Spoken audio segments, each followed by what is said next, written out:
Bonjour, c'est Stéphane Informatique et aujourd'hui je vais te montrer comment installer l'Active Directory. Donc, 4 prérequis. Le premier prérequis, il te faudra Windows Server 2022, 2019, 2016. Pas antérieur car c'est pas du tout pareil au niveau de la configuration, mais tu peux choisir une de ces trois éditions. Pardon. La deuxième chose, c'est de renommer le PC. Donc, je l'ai déjà fait car c'est quelque chose de très simple. Je pense pas que vous aurez des problèmes pour le faire. Il suffit juste en fait de cliquer ici. Vous faites modifier. Vous pouvez modifier le PC. Ensuite, alors, la carte Ethernet. Donc, c'est là où il faut faire attention. Donc, la carte réseau. Si vous êtes sur une machine virtuelle comme moi, il y a une petite manip à faire avant que je vais vous montrer tout de suite. Donc, tout simplement, je suis sur le gestionnaire Hyper-V. Sur Hyper-V, vous allez aller sur votre gestionnaire Hyper-V juste ici et vous allez cliquer sur gestionnaire de commutateur virtuel. Donc c'est assez important.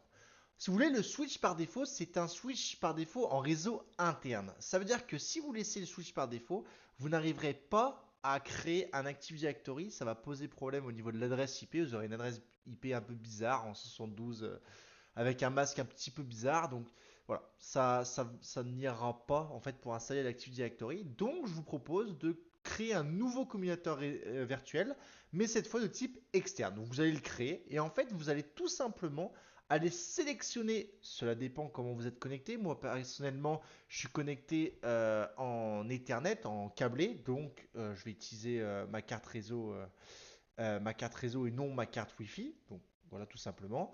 Et on autorise le système d'exploitation bien sûr de partager cette carte. Donc là par exemple on peut l'appeler Ethernet si vous le souhaitez. Ethernet. Voilà. On sait que voilà, ça c'est Ethernet, on sait ce que ça veut dire. Donc on fait appliquer.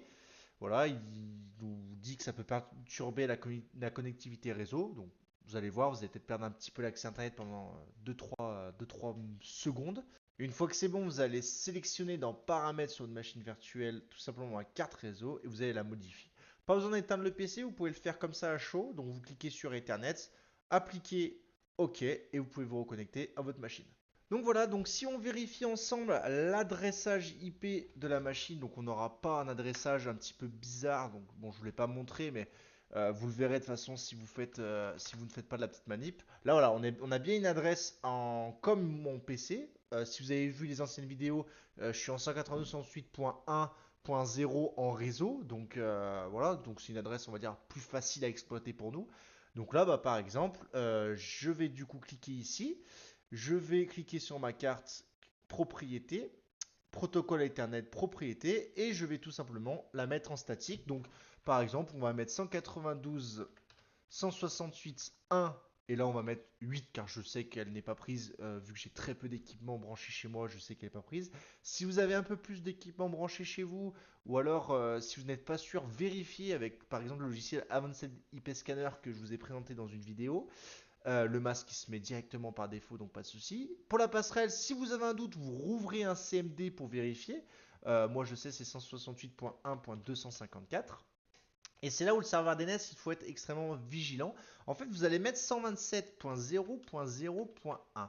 En fait, c'est lui-même, car on va installer l'Active Directory, il va falloir installer le rôle DNS avec, c'est obligatoire, sinon l'Active Directory ne peut pas fonctionner avec.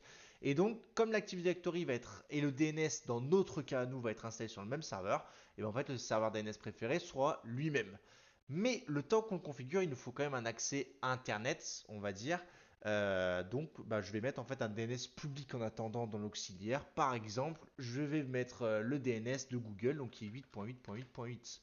Voilà, ne cochez pas valider les paramètres en quittant, vous avez juste à faire OK, fermer, et donc la modification sera faite. Donc voilà, tous les prérequis sont remplis, donc on va pouvoir enfin installer notre Active Directory. Donc vous allez aller dans Gérer, ajouter des rôles et des fonctionnalités. Donc on a une page qui va s'ouvrir que je vais vous mettre en grand. Donc là, vous pouvez ignorer cette étape, franchement, elle ne sert à rien. Ici, on va installer un rôle basé sur un rôle, une fonctionnalité. Ici, voilà, on retrouve bien notre serveur avec l'adresse IP et les systèmes d'exploitation. Donc ici, vous allez cocher deux rôles, le serveur DNS et le serveur ADDS. Comme je dis tout à l'heure, le serveur ADDS ne fonctionnera pas sans le DNS.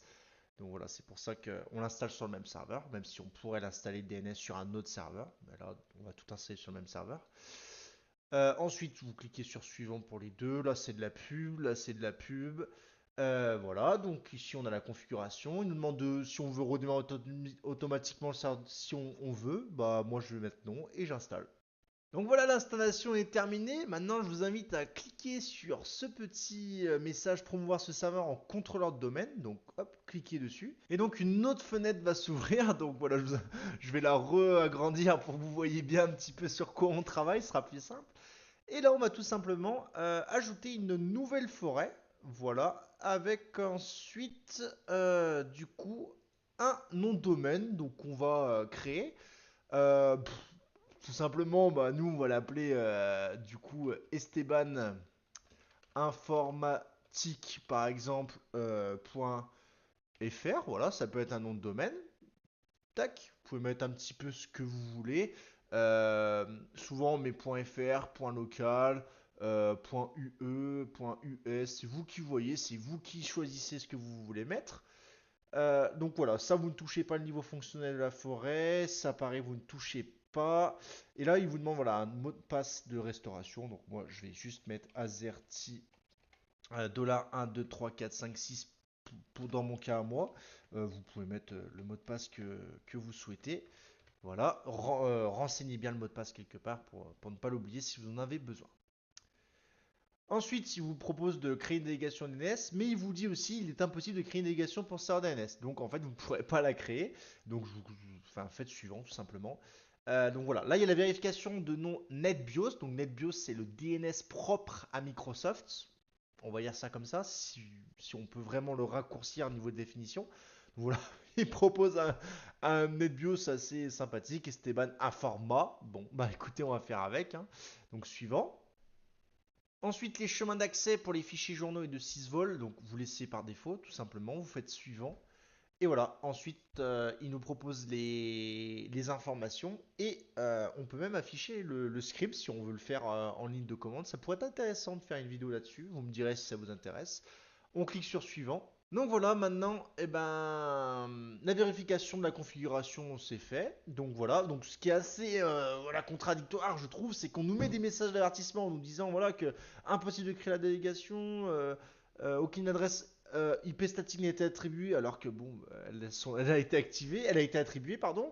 Windows Server de Windows offre un paramètre de sécurité par défaut, enfin des messages d'avertissement un petit peu voilà qui nous met en contradiction avec comment pour installer notre Active Directory, mais il nous dit quand même toutes les vérifications de la configuration sont satisfaites. Bon bah écoutez, on peut installer, voilà, c'est là où je trouve que Microsoft est un peu contradictoire sur certaines choses, mais écoutez, on peut installer notre Active Directory en cliquant sur installer et il va redémarrer plusieurs fois. Donc le serveur a bien redémarré, donc là on arrive sur une page de connexion avec autre utilisateur et on nous marque connectez-vous avec Estebana Informa. Donc c'est le nom NetBIOS qu'on discutait tout à l'heure. Donc en fait vous allez juste vous connecter avec administrateur qui a été créé et en fait c'est le mot de passe.